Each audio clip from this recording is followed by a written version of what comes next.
मोदी से विरोधी इतना घबरा गए हैं कि अब सियासी दुश्मन भी मोदी विरोध में एकजुट हो रहे हैं। अभी ओवैसी को चरमपंथी बताकर अपने गठबंधन में जगह नहीं देने वाले आज ओवैसी के साथ हाथ मिला रहे हैं। हालांकि ओवैसी ने तेजस्वी का साथ तो दिया, लेकिन फिर भी आरजेडी कैंडिडेट को जीत नहीं दिला पाए। अब सवाल है कि राज्यसभा चुनाव से शुरू हुई ये दोस्ती क्या आगे आने वाले बंगाल और यूपी विधानसभा चुनाव में भी दिखेगी? क्या मुस्लिम वोट की गोलबंदी के लिए ओवैसी अखिलेश भी साथ आएंगे? स्पेशल रिपोर्ट दिखाते हैं, देखिए जरा।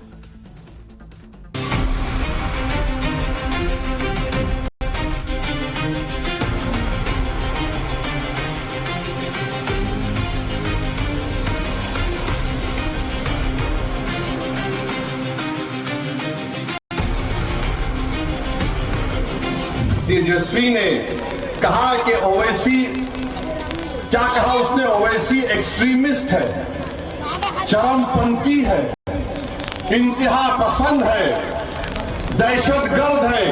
अगर आंख से देखोगे तो आंख निकाल लेंगे, उंगली दिखाओगे तो उंगली काट देंगे, जुबान संभाल करके नहीं बोलोगे तो जुबान काट देंगे तेजस्वी तुम्हारा। चलिए, ये तो राजनीति में ये सब फैसले होते रहते हैं, ये उतार चढ़ाव होते रहते हैं। उत्तर प्रदेश में तो जाएंगे, उत्तर प्रदेश में दरी नहीं बिछाएंगे। परिवर्तन तो एक ही देखोगे कि योगी जी हट जाएंगे, हम मुख्यमंत्री बन जाएंगे। ये दिखा रहा है कि आने वाले चुनावों में हवा का रुख क्या होगा।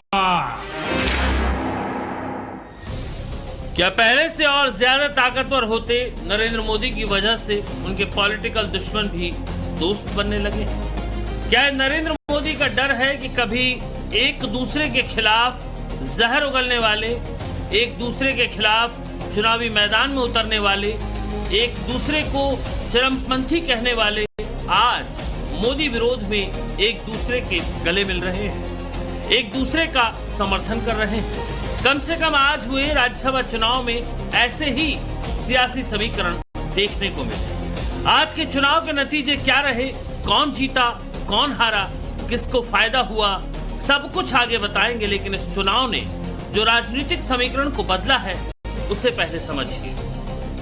राज्यसभा चुनाव में तेजस्वी यादव की आरजेडी को ओवैसी की पार्टी ने समर्थन दिया। बिहार में ओवैसी के 5 विधायकों ने आरजेडी उम्मीदवार के पक्ष में वोट डाला। हाँ, हम लोगों ने तय किया है, पार्टी ने तय किया है, पार्टी के आलाकमान ने तय किया है कि पार्टी इस वक्त राजद के कैंडिडेट का समर्थन करेगी। सर, मगर आरजेडी ने एक समय सर आपके 5। चलिए, ये तो राजनीति में ये सब फैसले होते रहते हैं, ये उतार चढ़ाव होते रहते हैं। राज्यसभा चुनाव से एक दिन पहले रविवार को एआईएमआईएम के प्रदेश अध्यक्ष और विधायक अख्तरुल इमाम के सरकारी आवास पर एक इफ्तार पार्टी का आयोजन किया गया। इस इफ्तार में तेजस्वी यादव विशेष रूप से शामिल हुए। इस इफ्तार पार्टी में तेजस्वी के पहुंचने के बाद ही साफ हो गया था कि ओवैसी की पार्टी आरजेडी उम्मीदवार के पक्ष में वोट करेगी और आज हुआ भी वैसा ही। अब सवाल है कि विधानसभा चुनाव में असदुद्दीन ओवैसी के बार बार कहने के बाद भी तेजस्वी ने उन्हें गठबंधन में शामिल तक नहीं किया। यहां तक कि तेजस्वी ने ओवैसी को विधानसभा चुनाव प्रचार के दौरान चरमपंथी तक कहा, जिसके जवाब में ओवैसी बिहार चुनाव के दौरान हर रैली में तेजस्वी पर हमलावर रहे। तेजस्वी के चरमपंथी वाले बयान को ओवैसी ने मुसलमानों से जोड़ा और उसका बिहार में उन्हें फायदा भी हुआ। तेजस्वी ने कहा कि ओवैसी, क्या कहा उसने, ओवैसी एक्सट्रीमिस्ट है, चरमपंथी है, इंतहा पसंद है, दहशतगर्द है। आप बताइए हमको, हम तेजस्वी को बोलेंगे बाबू एक्सट्रीमिस्ट को तुम जरा अंग्रेजी में लिख के बता दो।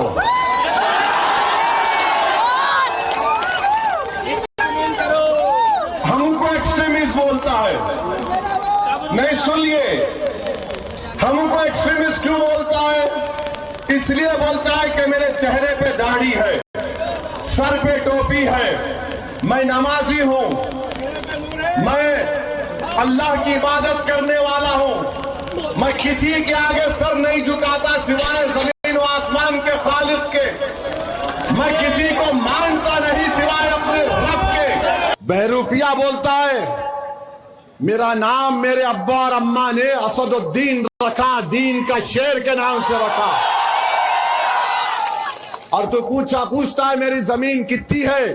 अरे पूरा सीमांचल मेरा है, बता तेरा क्या है? सिर्फ ओवैसी ही नहीं, एआईएमआईएम के हर नेता ने बिहार चुनाव में तेजस्वी यादव पर करारा हमला बोला। तेजस्वी के चरमपंथी वाले बयान पर ओवैसी के मौजूदा विधायक तौफीक आलम ने तो तेजस्वी को आंख निकाल लेने और उंगली काटने तक की धमकी दी।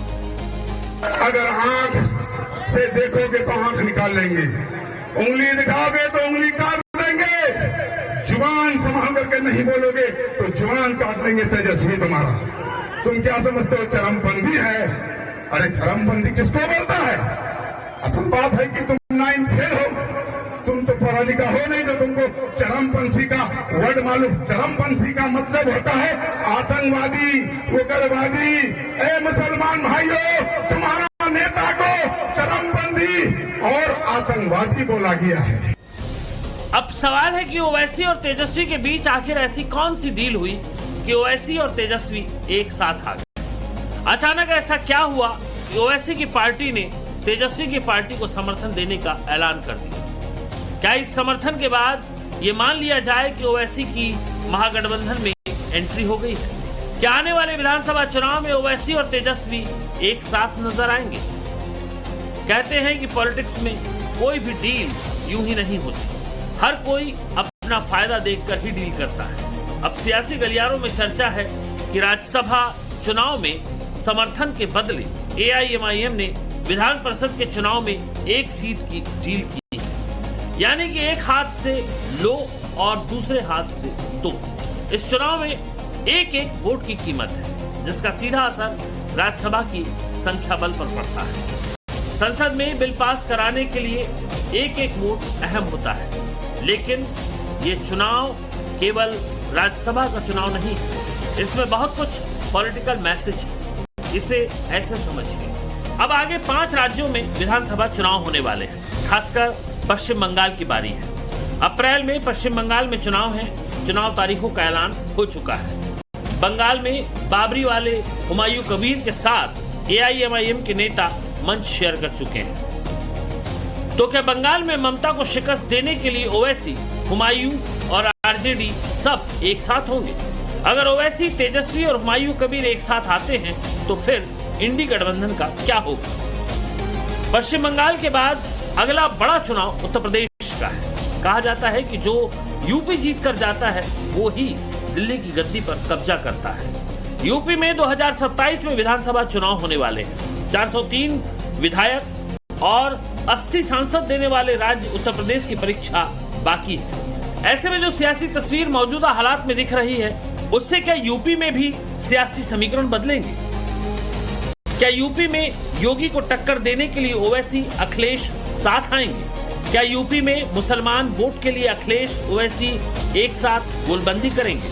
अगर ओवैसी, अखिलेश साथ आएंगे तो फिर राहुल गांधी का क्या होगा? हालांकि 2027 में क्या होगा वो आने वाले समय में तस्वीर साफ होगी। अभी तक तो ओवैसी अखिलेश यादव पर हमलावर ही रहे हैं। उत्तर प्रदेश में तो जाएंगे, उत्तर प्रदेश में दरी नहीं बिछाएंगे। उत्तर प्रदेश में MYPDA का ये सब झूठ बातें करते हैं ना, उनके खिलाफ जाएंगे, आप निश्चिंत रहिए।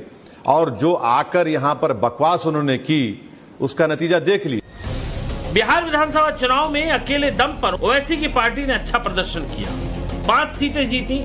उसके बाद महाराष्ट्र नगर निगम के चुनाव में भी ओवैसी की पार्टी ने इंडी गठबंधन की पार्टियों से बेहतर प्रदर्शन किया। लगातार ओवैसी की पार्टी मुस्लिम बहुल इलाके में अच्छा प्रदर्शन कर रही है, लेकिन ओवैसी की पार्टी में वो ताकत नहीं कि वो अपने बल पर कहीं भी सरकार बना ले। इसलिए वो गठबंधन की तलाश में है। खासकर यूपी की बात करें तो यूपी में ओवैसी की पार्टी गठबंधन के लिए ज्यादा बेचैन है, क्योंकि बीएसपी अकेले चुनाव लड़ने का ऐलान कर चुकी है। समाजवादी पार्टी और कांग्रेस से दूरी बनी हुई है। ऐसे में ओवैसी के सामने विकल्प सीमित दिख रहे हैं और बिहार में राज्यसभा चुनाव में आरजेडी का साथ देकर ओवैसी माहौल बनाने की कोशिश में है। वहीं दूसरी तरफ अखिलेश यादव अभी से 2027 में जीत का दावा कर रहे हैं। परिवर्तन तो एक ही देखोगे कि योगी जी हट जाएंगे, हम मुख्यमंत्री बन जाएंगे।